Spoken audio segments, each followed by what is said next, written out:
NFP Juni dan ancaman resesi membayangi kecemasan pasar, dolar AS terlalu kuat.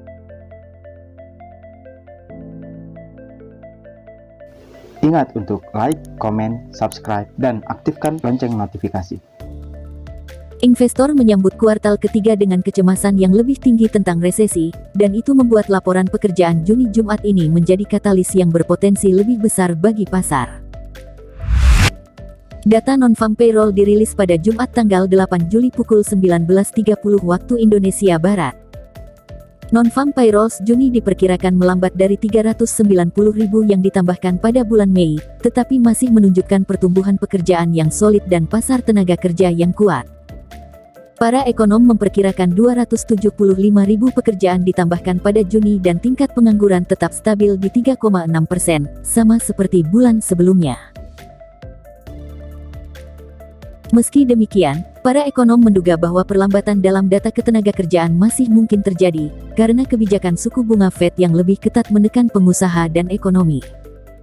Ada kemungkinan beberapa celah di pasar tenaga kerja itu bisa mulai muncul pada rilis NFP Jumat ini. Perlambatan data akan dilihat sebagai hal yang positif, tetapi ada potensi keseimbangan antara pasar kerja yang melambat, agak tinggi dan pasar kerja yang justru terlalu lemah. Pasar tenaga kerja bisa jadi memang melambat sejak Mei. Apakah itu mendekati 275.000 konsensus atau lebih, selalu ada volatilitas.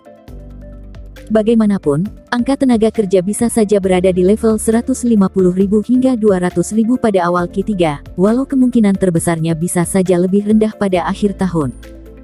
Tingkat 150.000 hingga 200.000 masih kuat dan lebih dekat dengan laju pertumbuhan pekerjaan sebelum pandemi.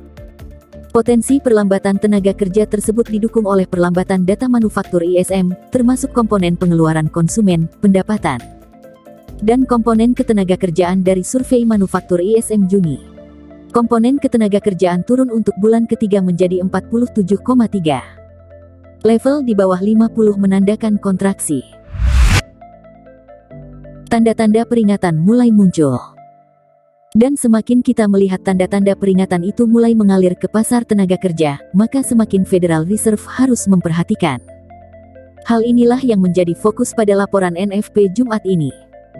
Di sisi lain, jika ternyata jumlah pekerjaan sangat kuat, pasar terutama Wall Street dapat bereaksi negatif karena itu berarti bahwa The Fed akan merasa terpaksa untuk bergerak maju melakukan pengetatan secara agresif demi meredam inflasi dengan kenaikan suku bunga yang lebih besar. Dampak kepada Fed dan dolar AS. Skenario pertama, data NFP masih kuat. Jika data ketenagakerjaan kuat, dan pejabat Fed di atas kertas terdengar hawkish seperti yang mereka lakukan secara verbal, maka hal ini akan terus memberi tekanan pada pasar. Jika salah satu barometer utama tentang seberapa kuat kenaikan suku bunga mempengaruhi ekonomi ternyata justru tidak tampak, maka implikasinya adalah The Fed masih memiliki lebih banyak ruang untuk melakukan pengetatan. Jika demikian maka peluang kenaikan suku bunga sebesar 75 basis poin di akhir Juli ini akan semakin menguat. Pada akhirnya, dolar AS akan potensial terus bertahan menguat. Skenario kedua, data NFP melemah. Jika data tenaga kerja ternyata melemah, maka The Fed akan memiliki alasan untuk mempertanyakan agresivitasnya. Masalah utama bagi pasar adalah bahwa ekonomi dapat dengan mudah jatuh ke dalam resesi. Pekan ini, pasar menjadi lebih cemas tentang penurunan ekonomi, setelah data yang lebih lemah dan komentar dari Ketua Fed Jerome Powell. Powell mengindikasikan The Fed akan melakukan apapun dengan kenaikan suku bunga demi menjinakkan inflasi, memicu kekhawatiran bahwa The Fed akan bersedia membawa resesi untuk memperlambat kenaikan harga. Pasar dan para ekonom terbagi pada kapan dan apakah ekonomi akan memasuki resesi, tetapi semakin banyak pihak yang menduga bahwa kontraksi ekonomi semakin dekat. Data pelacak PDB Fed Atlanta menunjukkan ekonomi sudah berada dalam resesi, dengan perkiraan produk domestik bruto turun 2,1% pada kuartal kedua. Jika perkiraan itu akurat, itu akan membuat 2 kali kuartal negatif berturut-turut, atau apa yang dianggap sebagai resesi di Wall Street. Kuartal pertama terkontraksi 1,6%. Namun, beberapa ekonom lain masih belum menduga adanya resesi pada periode saat ini, dan masih melihat potensi pertumbuhan 1,5% pada kuartal kedua. The Fed masih sangat mungkin memperdebatkan ukuran kenaikan Juli lebih dari yang diyakini pasar, namun akhirnya bisa saja The Fed hanya menaikkan suku bunga sebesar 50 basis poin. Lebih rendah dari perkiraan pasar. Disinilah posisi The Fed untuk peka terhadap perlambatan ekonomi dan pengetatan kondisi keuangan.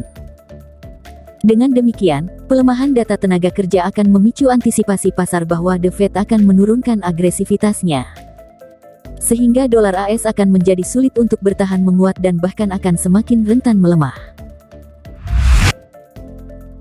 Dampak arah emas terhadap dolar AS. Berikut adalah analisis teknikal terkait potensi pergerakan XAUUSD.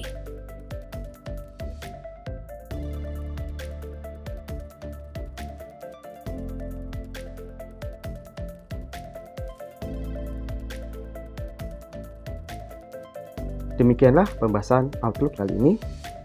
Ingat, pasang stop loss, target yang rasional. Terima kasih. Saya Wahyu Laksono. Salam profit.